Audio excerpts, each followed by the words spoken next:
Hi, I'm Allison Field. As a former news reporter, I covered way too many tragic fire stories, and so many of those stories couldn't be avoided with one of these smoke detectors. So today I'm changing batteries in all the smoke detectors in my house to make sure that they're going to work in case there's ever a fire. Smoke from fires spread very fast. And if smoke from a fire set off this alarm, my family knows that we have to get out quickly and call 911 from outside. Smoke and the poisonous gases in the smoke are very dangerous.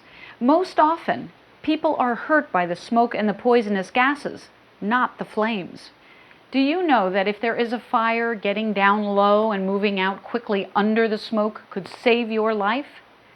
My father, Dr. Frank Field, and my brother, Storm Field, who are also news reporters, went to a special firefighting training center, and they learned that lesson.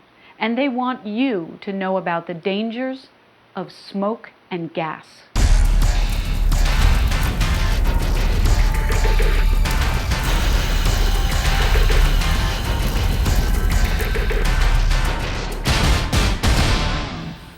Hi, I'm Frank Field, and this is my son, Storm. Last time we showed you how fires are black and taught you how to be prepared and to stay calm. Now we'd like to tell you about smoke. This is artificial smoke. This fake smoke isn't dangerous. It's made by a fog and smoke machine. It's the same smoke you see in the movies or on TV.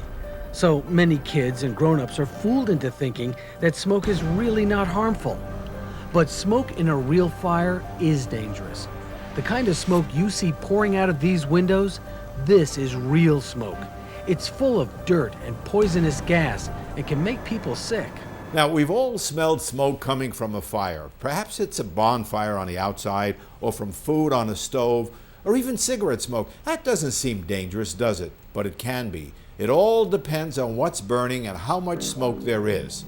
When there is a bonfire outdoors controlled by grown-ups, smoke, gases, and heat drift up into the air. Outdoors, smoke disappears into the air because there's so much open space. But what happens to smoke when a fire starts inside a building? Let's use this dollhouse to show you what can happen inside any building when there is a fire. The fire starts in the corner of a room downstairs. It's only a small flame, but grows rapidly. Smoke from the fire has not yet spread to other rooms in the house. If the room where the fire started had a smoke detector, it would have sounded an early warning alarm. It only takes seconds for a fire to go out of control. Now, only trained firefighters can put this fire out. Hot smoke and gases rise to the ceiling. There's still air to breathe down by the floor. Getting low would help you escape. Smoke is now drifting into other rooms. Smoke and hot air rise to the ceiling. Down low, under the smoke, the air is still cool. In the burning room, the fire grows fast. Now the smoke is entering rooms where the doors were left open. The air in those rooms, down by the floor, is still breathable. The door in this room is closed, and it's helping keep the fire and smoke out, for now. The room where the fire began is ablaze and turning black. It's only taken minutes, and the smoke traveling through the walls and hallways is filling all the rooms. Remembering to get low and go, and not panic. Everyone who lives in this house is outside and safe. And now, when the firefighters arrive to find smoke coming out of the windows and all openings, they don't have to risk their lives entering the burning building to search for anyone who might be trapped inside. It's taken minutes, and the entire building is filled with black smoke, intense heat, and poisonous gases. And if you breathe the smoke from that kind of fire, it will make you ill. Even firefighters who breathe this smoke get sick. But when firefighters do enter buildings to rescue people and fight a fire, they always wear face masks to protect themselves against the smoke. In addition, they carry tanks of fresh air on their backs and breathe that fresh air through a mask. It's a dangerous job. Firefighters must risk their lives every day. Firefighters know that children and older people are the ones who are most often injured in a fire because children and seniors are not as strong and as quick as grown-ups. Firefighters also know that smoke can be the greatest danger in a fire. Smoke kills more people than the actual fire. Most people die from smoke rather than from fire. 90% of the people we run into look like they're asleep, except their faces are dirty from the soot because they've died from the gases. They're not touched by the flame. So avoid breathing too much dangerous smoke. Don't stand up with your head in the hot smoke. Get down low and go. Down on the floor, the air is cooler and cleaner. That's what one 12-year-old boy did in this fast-moving fire. When smoke and flames filled his bedroom, Anthony did the right thing and saved his sister and himself. Got on my knees and I crawled in my mom's room and I told my sister to get low. I was scared and then he said, "Do you want to doubt?" Anthony and his sister escaped the fire because Anthony stayed cool and knew the rule. Get low and go. But often children panic, don't know what to do, or do the wrong thing. Sometimes they try to hide from the fire or waste time looking for things and wait too long to get out. Sometimes it's because they never had a fire drill at home. They become confused, don't know how to deal with this emergency. They breathe too much smoke as this boy did and become unconscious. He was saved by firefighters. It wasn't the fire that hurt him, it was the smoke. You may only see fire briefly. It's the smoke that is the killer. And it was smoke that killed a mother and her 8-year-old son while they slept. There were no smoke detectors in the house to wake them and warn them of the fire. Firefighters and emergency workers tried in vain to save them. Why is smoke so dangerous? You know, when you're enjoying the outdoors and take deep breaths, you're inhaling fresh air with lots of healthy oxygen. That word inhaling is important. It means breathing in air. Sometimes you inhale smoke from food cooking on a barbecue, or you inhale wood smoke from a fireplace. Or if there's someone smoking and you inhale smoke that's not pleasant at all. Sometimes smoke can have a nasty, bitter odor from burning trash. To most kids, smoke does not seem harmful except for maybe the smells, but they are wrong. Sometimes it's the things that are burning that make the smoke poisonous. Just look at what's left after a fire. Everything burned, blackened, charred. The intense heat of a fire, as hot as 1,000 degrees, burns plastics, wood, melts glass and metal. And whenever this happens, the air becomes filled with many kinds of poisonous gases carried in the smoke. No matter what burns, there is one thing in all fires that can make you sick or even kill you. It's a gas called carbon monoxide. You can't see it. You can't smell it. Everything that burns sends carbon monoxide into the air. Cars and trucks burn gasoline, and carbon monoxide comes out of the tailpipes. Even fires on stoves give off carbon monoxide into the air. It's everywhere. Luckily, most of it disappears into the air and doesn't harm us, because normally there is so little carbon monoxide in the air we breathe. But in a fire, there is so much carbon monoxide in the smoke, it can harm us. When you inhale fresh air, your lungs are filled with healthy oxygen that travels to all parts of your body. Your brain needs that oxygen to remain alert and healthy. But in a fire, there is so much carbon monoxide in smoke that inhaling the smoke full of carbon monoxide will block the healthy oxygen from getting to your lungs and to your brain. Without oxygen, the brain goes to sleep.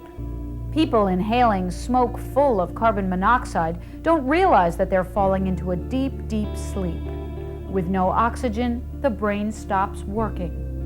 That's why a smoke detector is so important to warn you of this dangerous smoke, full of carbon monoxide and other dangerous gases. Smoke detectors is your primary defense in a fire. Smoke detectors are the first line of defense. Having a working smoke alarm will cut your chances of dying or getting hurt in a home fire in half. So having an operating smoke alarm that you test on a monthly basis is so important. A killer fire in Brooklyn is under investigation tonight. 4 people died. They died of smoke inhalation. Those are the words we hear in news reports about fires. The reason that you have death is from smoke inhalation. Smoke is the thing that kills most people in fires. Right now we're told that the 2 children probably died of smoke inhalation. What caused a mobile home fire that killed 3 children this morning. The fire started in the early hours of the morning. 3 managed to escape, but 3 children died from smoke inhalation. Sometimes firefighters rescue children after they have been overcome by smoke inhalation. In this house, everyone was asleep. No smoke detectors to warn there's a fire. The firefighter who rushed into the burning building found this boy in his upstairs bedroom overcome by carbon monoxide in the smoke. Carried outside, he received first aid and began to breathe normally. He was taken to a nearby hospital. His life was saved. This girl was also lucky. She was saved and given oxygen to help her breathe, but it was too late for her brothers. My little brother Donovan and my little brother William, who was going to turn 1 in February, he was found dead in my mom's bed. Smoke in a fire is always dangerous, even a little smoke. People who escape a fire often become ill from inhaling smoke. They may need first aid, and that's why fire victims are given oxygen after they have inhaled smoke. There are many reasons to stay low and go and avoid putting your head into the smoke. The smoke burns your eyes so bad that you can't open your eyes to see where you're going. When you get smoke in your eyes, it burns and itches, your eyes will tear, and you can't open them because it feels like there's dirt. It burns. It hurts a lot. Smoke turns a brightly lit room into a totally black room. Getting low will help you see. The conditions that firefighters go into that burning house are dangerous for us, even with our equipment. It's dark. It's hot. We have to go to work as firefighters crawling on the floor. That's the only safe environment for us. So just think of you in a house or an apartment. It could be even worse if you're there and stuck in harm's way. Another reason to get low and go is the heat. In a fire, smoke gets so hot, it's hotter than boiling water. So now you know why firefighters are taught to stay low and crawl under the smoke. And why children are also taught to crawl, because down low, it's cooler and easier to breathe. Remember, most of us think that smoke is just a bother, which makes us choke or cough a little. We think it can't hurt us. Well, now you know that's not true. In a real fire, smoke is the greatest danger of all. Not only does smoke in a fire turn everything black, but the fire and smoke uses up all the oxygen in the air you need to breathe. So you must get low and go fast. Smoke can put people into such a deep sleep they can't wake up, and that's what happened to 4 young girls. Inside this home, a family was sound asleep. Father, mother, and 5 children. There were no smoke detectors to warn them their house was on fire. A passing motorist saw the flames and called 911. One police fire. Yes, there's a fire, a big fire across the street from Oviedo High School. All right, sir, we're on the way. Overhead, a news helicopter, taking pictures of firefighters trying to force their way into the home to rescue the 4 trapped children. When firefighters finally managed to enter the burning building, they found 4 little girls, ranging in age from 2 years to 10 years.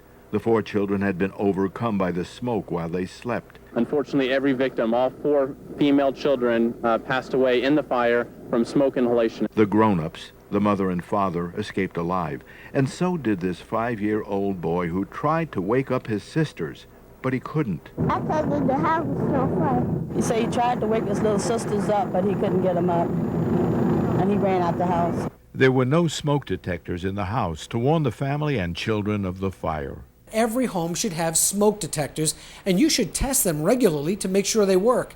If your smoke detectors use batteries, the batteries should also be checked at least twice a year. This smoke detector didn't go off. The battery was rusted. This smoke detector didn't have a battery, and a boy and girl were hurt. This house had no smoke detectors, and a grandmother and her grandchildren died. This mother cries for her children who were trapped in a fire. We detected no smoke detectors. Smoke detectors are very important. They give your family early warning there's a fire, because when people sleep, their noses go to sleep too, and they can't smell the smoke and the gases. In a fire situation, it's the smoke is the #1 killer. So that's the reason why they need to get low and go. You should have one directly adjacent to sleeping areas. In hallways would be a good place for them. Also, we'll make sure that there's one on each level of the house. Most people in America have a smoke detector. Most of them probably don't know if the battery is active in it or not. They don't do tests. But in that one instance when you need that smoke detector, if you haven't properly maintained it just as you would your car or yourself, if you don't properly maintain it, check the battery, make sure it's working. When you need it, it's not going to be there for you. It's good to check your smoke detectors once a month, but when you want to change the battery, we suggest that you change your battery in the fall when time changes and in the spring when time changes. Smoke turns everything black. If you stand up, you won't be able to see. Get low. Smoke keeps you from being able to see things. It blurs your vision, and it also makes your eyes burn. Smoke gets super hot. Down low, it's cooler. With less than 5 minutes, you can get about 1,800 degrees inside the house. At that point, everything will catch on fire. A long time ago, I used to put little figurines in the side of my helmet just to see how hot it would be to gauge it. And many times when I would come out, the little figurine would be melted. Smoke travels fast. Closing doors will keep the smoke back. Smoke travels extremely fast in the fire. It's pushed by the heat of the fire. It will leave one room and jump into the next room in a matter of seconds. Firefighters have learned what it's like to inhale smoke. You start to choke and gag. Most people panic, so they breathe in more. That's why if you're ever in a fire, get down low. If there's a lot of smoke, stay low. That is where your air supply is. There were 23 people living in this burning building. They all got out without being hurt because they remained calm and knew exactly what to do. This 92-year-old grandma and her daughter were saved by a firefighter. The older woman was on the floor. I found out later that her daughter had put her on the floor because she heard that the air might be better down there. And they also had the door between the living room and the rest of the apartment closed. I immediately got her on the floor. She kept saying, "I'll never be able to get up if I get down on the floor." I said, "Get down on the floor," because I knew she had to keep breathing relatively clean air. There were 3 reasons everyone got out alive. They had smoke detectors, which gave some of the people early warning. The second thing is when they did discover the fire and the smoke entered their rooms, they stayed low, they crawled to the door, they stayed below the heat and smoke, which was banking down below the ceiling.